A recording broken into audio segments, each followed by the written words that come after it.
Start with we save the coach and then take questions. Just want to first start by giving a shout out to Columbia and their coaching staff that came in. We knew that they were going to be tough. They're physical. They play really hard. A bunch of older guys that are connected, and they have a lot of depth with shooting. And we knew that they were very, very good offensively. And they hit some big shots in the first 10 minutes. But I thought our guys settled down and did a really good job the second 10 minutes of the first half of executing our game plan. Problem was we put them on the line too much. So I think they had 24 points in the first 10 or something minutes. And then we held them to 14 that last 10 minutes, which that's how we have to play defensively. We just have to do a better job of doing it without fouling. And then in the second half, I thought we played more like ourselves, right? We didn't worry about going 3 for 19 from 3 in the first half. We knew we were getting open ones. We knew we have confident shooters, and they were eventually going to fall, and that's what you saw. I think we went 8 for, I'm not sure. We took 8 for 14. So 8 for 14 in the second half.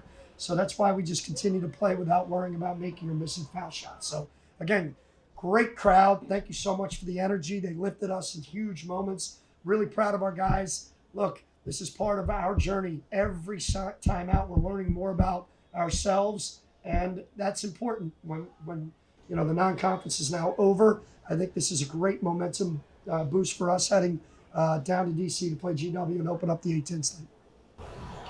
Abdou, 7 blocks today. You had to put back shot to give you guys the first lead of the game, and then on the other end, you followed it up immediately with a block. Could you talk about just how you were feeling in the paint today? The opportunities, some of the opportunities that Columbia was giving you.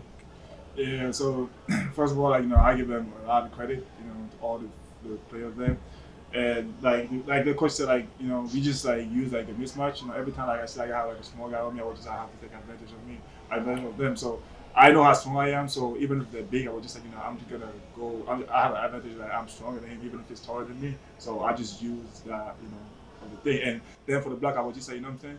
I have to give everything I have at this point, for us, to be the best we can be, because we don't care about offense at all. We care about defense. So that's why I was I don't care about how many points I score, but I care about how many stuff we get, So, and I think that was not just me, with all my teammates. That was And Will, that sequence where you guys had 3 consecutive 3-pointers, that really was huge in getting you guys up.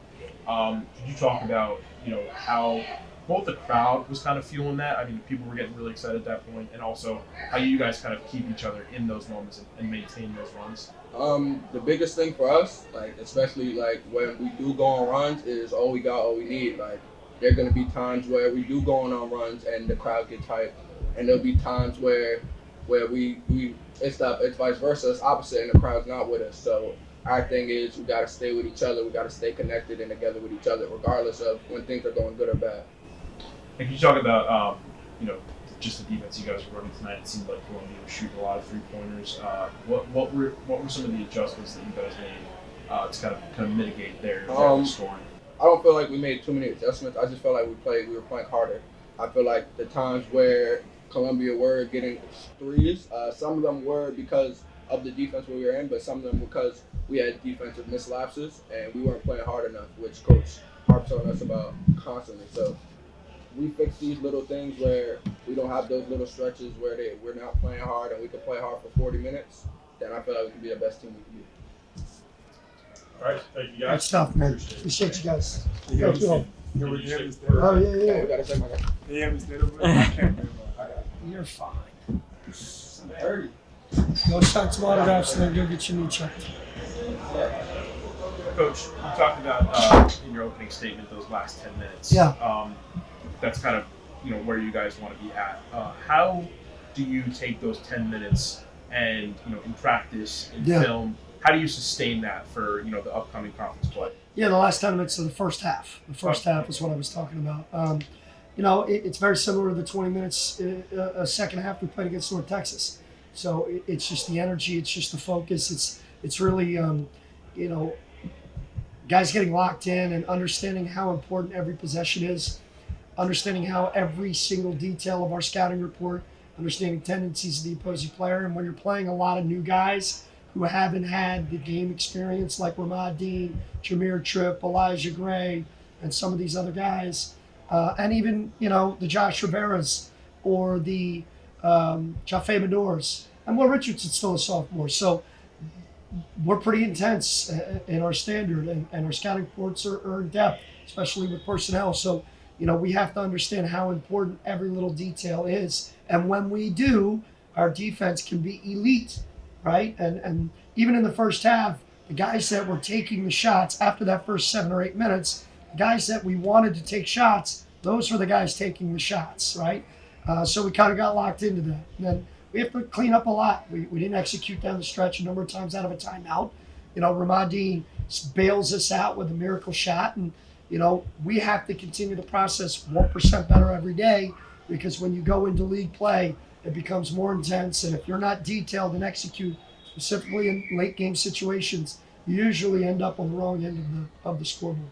And really good performances from Jaffe tonight, as well as Trout. Can you talk about what you liked out of their game, and where they've kind of worked on their own games? Yeah, I mean, Jaffe he's a big time talent, but he's only in his second year of Division I basketball. Last year, no offense to his old program, they just didn't win a lot, right? So he needs to get accustomed to playing at a very high level every possession and on both ends of the floor.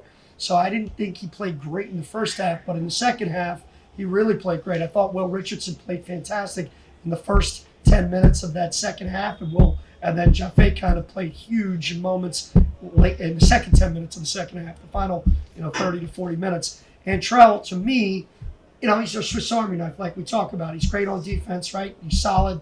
He knows what he's doing. Offensively, I didn't think he played great. Then he makes a huge pull-up. And despite the fact that he had a couple crucial turnovers, he went to the free throw line and he didn't miss. He closed out the game at the free throw line, which is what a fifth-year senior should do.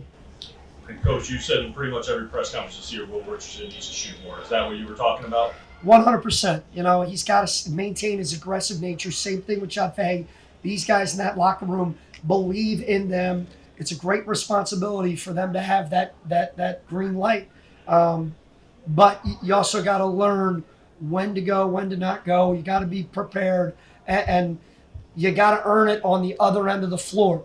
And I think if these guys are going to pump them up and tell them to shoot the basketball more, we need more from them on the other end, because they have to be able to defend and rebound in order to get that right to shoot those shots. And both of them are playing harder on the defensive end than they ever have in their career. So that's what I'm proud of. Speaking of that defensive end, that second half, you guys take the lead for the first half. I think it was 5 minutes and 8 seconds. Columbia didn't have a point. What clicked during those 5 minutes and 8 seconds and allowed you guys to take the lead? Yeah, you know what? We wear teams out a little bit. I think they got worn out a little bit, and I think our guys were playing with a little bit more intensity, a little bit more focus and communication. We're still continuing to build the trust on the defensive end, and I think as a result, we're slowly but surely, everyone is starting to stay a little bit more connected. We got a long way to go, and that's a good team, but we can get a lot better. And again, like we've mentioned before, we're 4 or 5 possessions for having 3 or 4 more wins as well. So this team knows that, but they also know they have to get infinitely better every single day for us to be the best team we can be. And Coach, you got 17 minutes out of Zach Riley today. Yeah. How did today's matchup kind of dictate, his usage? It really didn't have much to do with the matchup, right? We're getting back to our foundation, and our identity is tough, nasty, gritty, defending and rebounding. I really don't care if we win a game 40-38. We talked about that for the last 3 days. It's about us getting back to being the toughest, nastiest team we could potentially be. Have nothing to do with offensive end. And Zach, he exudes that type of standard we want to create here moving forward.